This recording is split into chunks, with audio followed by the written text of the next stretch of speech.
पहला अनुच्छेद हम करेंगे कुछ आधारों पर विभेद का अधिकार। ये है आर्टिकल 15। आर्टिकल 15 बहुत ही शानदार आर्टिकल है। पहली बात तो आर्टिकल 15 में यह व्यवस्था की गई है कि राज्य, देखो यहाँ पे दो चीजें होती हैं। पहली बात तो राज्य किसी भी नागरिक के साथ 5 आधारों पे धर्म, जाति, लिंग, जन्म स्थान और मूल वंश, ठीक है, यानी धर्म, जाति, लिंग, जन्म स्थान और मूल वंश के आधार पे किसी भी प्रकार का विभेद नहीं करेगा। पहली बात तो राज्य विभेद नहीं करेगा, और दूसरी बात कोई नागरिक भी इन 5 आधारों पे विभेद नहीं करेगा। यानी केवल राज्य को ही नहीं रोका गया है कि राज्य ही विभेद ना करे, बल्कि नागरिकों को भी रोका गया है। यदि आप किसी भी व्यक्ति के साथ जाति के आधार पे, धर्म के आधार पे विभेद करते हैं तो फिर आपके ऊपर भी कार्यवाही होगी। आप भी ऐसा नहीं कर सकते, है ना। जैसे आप इसे एक एग्जाम्पल से समझते हैं कि जैसे किसी व्यक्ति ने सिनेमा हॉल खोल दिया और उस सिनेमा हॉल पे लिख दिया कि भाई इस सिनेमा हॉल के अंदर केवल इसी जाति और इसी धर्म के लोग अलाउड हैं, बाकी इसमें अलाउड नहीं है, तो वो सार्वजनिक तौर पे ऐसी व्यवस्था कर ही नहीं सकता, क्योंकि हमारा संविधान इस तरीके की व्यवस्था करने की इजाजत नहीं देता। हमारा संविधान भेदभाव का प्रतिषेध करता है। यानी जो भी, यदि राज्य ऐसा करेगा तो रोक दिया जाएगा, और यदि कोई व्यक्ति भी ऐसा करेगा तो उसे भी रोक दिया जाएगा। यहां तक समझे। यानी आर्टिकल 15 केवल राज्य पे नियम लागू नहीं करता, राज्य के साथ नागरिकों पे भी नियम लागू करता है कि भाई नागरिकों, आपको भी जबान संभाल के रहना है, किसी भी व्यक्ति के साथ धर्म, जाति, लिंग, जन्म स्थान और मूल वंश के आधार पे भेदभाव नहीं करना है, ठीक है।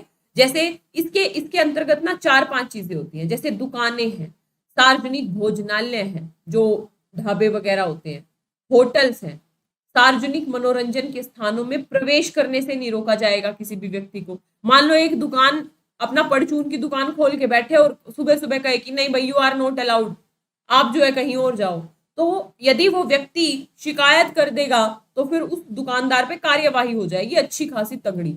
यानी ये दुकानदार भी किसी भी व्यक्ति के साथ विभेद नहीं कर सकता कि आप मेरी दुकान पे अलाउड नहीं हो, आप तो फलाने धर्म से हो, फलानी जाति से हो, ठीक है। यानी दुकान पे, सार्वजनिक भोजनालय, होटलों या सार्वजनिक मनोरंजन के स्थानों में प्रवेश से किसी भी व्यक्ति को नहीं रोका जा सकता, ठीक है।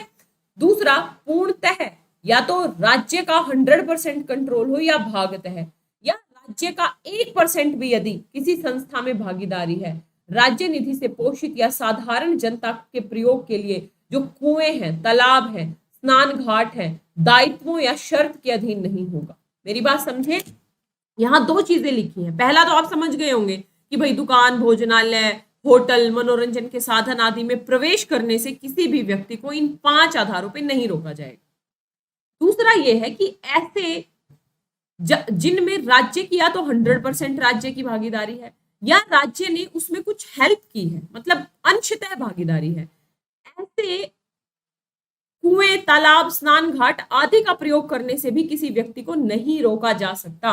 वो अलग बात है यदि किसी व्यक्ति का निजी कुआं है, मान लो ये घर है, इस घर में इस व्यक्ति ने अपने पैसे से कुआं खुदवा रखा है, और वहां पे भीड़ इकट्ठी हो जाए कि भाई हम तो इसी कुएं में नहाएंगे, ठीक है, हमें तो यहीं पे नहाना है, क्योंकि कुओं में नहाने से हमको नहीं रोका जाएगा। तो ये आदमी बेचारा समझाएगा कि देखो भाई ऐसा है, ये मेरा निजी है, यहाँ पे मैंने निजी पैसा खर्च किया है, तो यहाँ पे, और ये दूसरों के यूज के लिए नहीं है, ये मेरे परिवार के यूज के लिए। तो ऐसी बात यहाँ पे पहले ही बोल दी है कि ये जो कुआं होगा ना, या तो ये पूर्णतः राज्य ने बनवाया हो या फिर अंशतः राज्य की, जैसे मान लो किसी ने, राज्य ने भी डोनेशन दे दी, भाई एक कुएं को बनाने में मान लो 50,000 खर्च हुए और स्टेट की तरफ से भी उसमें 10,000 का योगदान दिया है, तो भी ये कुआं सबके लिए ओपन होगा, क्योंकि स्टेट तो सबके लिए देगा। लेकिन यदि निजी है तो फिर वहां पे हम क्लेम नहीं कर सकते, ठीक है। दोनों चीजें क्लियर।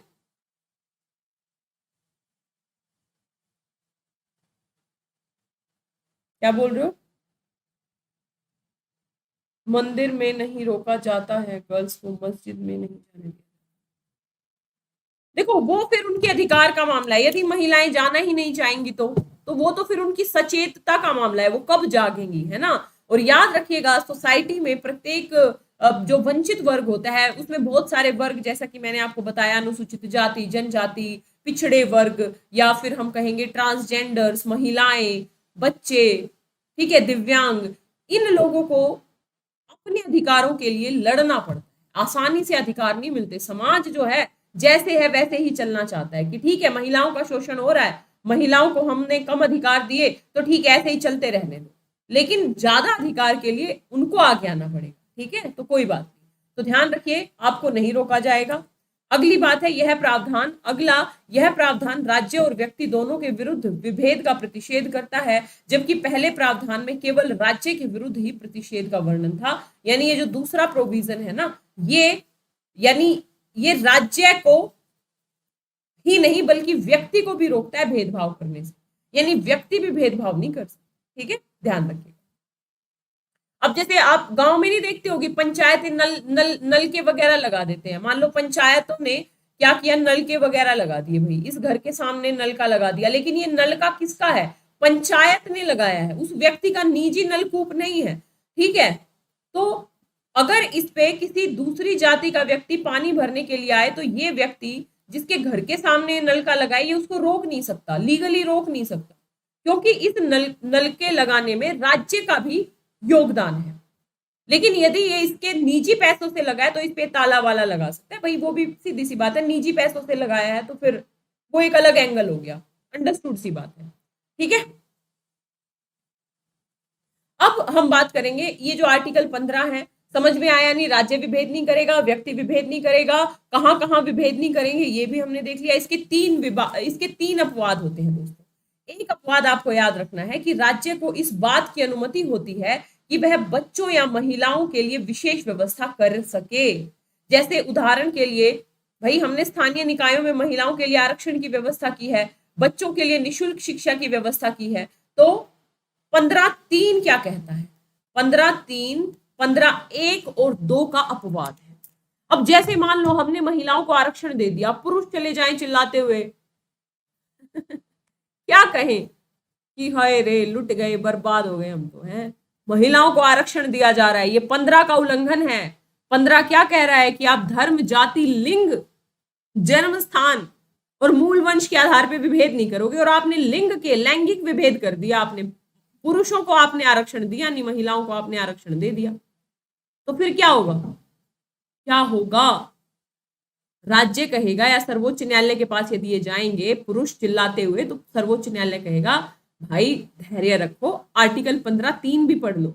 आर्टिकल 15(3) में साफ साफ ये लिख दिया है कि राज्य महिलाओं और बच्चों के लिए विशेष प्रोविजन कर सकता है, और ये प्रोविजन आपके अधिकारों का उल्लंघन नहीं कर रहे, बल्कि ये जो महिलाएं या जो बच्चे पिछड़े हुए हैं, आप तो यहाँ हो सोसाइटी में, अब इनको आपके इक्वल यदि लेके आना है तो कुछ एक्स्ट्रा तो करना पड़ेगा ना।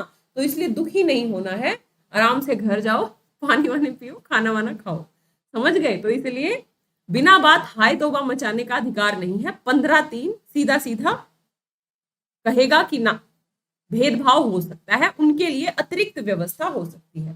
15(3) किसी को दिक्कत नहीं है, इसमें महिलाएं और बच्चे, याद रखना, महिलाओं और बच्चों के लिए क्या कर सकता है, विशेष प्रोविजन किया जा सकता है। अगला है ये जो राज्य को इस बात की अनुमति होती है कि वो सामाजिक और शैक्षणिक रूप से पिछड़े वर्गों या अनुसूचित जाति और जनजाति के विकास के लिए कोई उपबंध कर सके। याद रख लेना, सामाजिक और शैक्षणिक, ये 2 शब्द याद रखने हैं। जो सोशली और एजुकेशनली बैकवर्ड है, ऐसे व्यक्तियों के कल्याण के लिए राज्य कुछ या विकास के लिए कुछ विशेष प्रोविजन कर सकता है। जैसे राज्य ने विधानमंडल में सीटों के आरक्षण की व्यवस्था की है, या सार्वजनिक शैक्षणिक संस्थाओं में शुल्क से छूट है। आप देखोगे कि जो जनरल कैंडिडेट है उसको कई बार 1000 रुपए फीस पे करनी होती है, और जो एससी कैंडिडेट है उसको 100 रुपए क्या नाम है पे करनी होती है। तो ये भेदभाव किया जा सकता है, यहाँ पे ये लीगल है।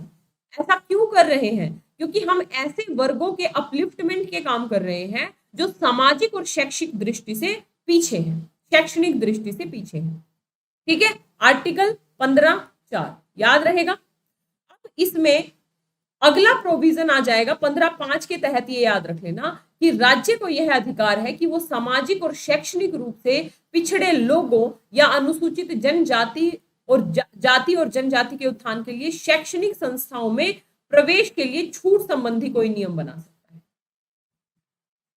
यानी जो सामाजिक और शैक्षणिक रूप से पिछड़े हुए अनुसूचित जाति, जनजाति या पिछड़े तबके हैं, उनके लिए छूट बना सकता है शैक्षणिक संस्थाओं में प्रवेश के लिए।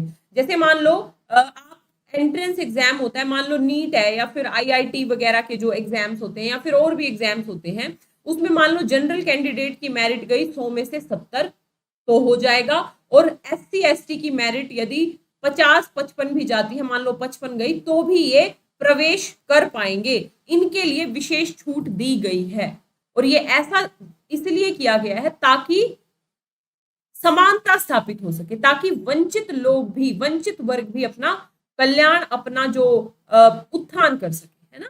तो ये 2 अपवाद याद रखना, 15/5 के 3 अपवाद हो गए। जैसे ये शैक्षणिक संस्थान और उन शैक्षणिक संस्थानों में ही ये इस तरीके का रिजर्वेशन दिया जाता है जो अनुदान प्राप्त निजी या अल्पसंख्यक किसी, ये निजी जो शैक्षणिक संस्थान होते हैं ना, उनमें भी ये प्रोविजन किया जा सकता है।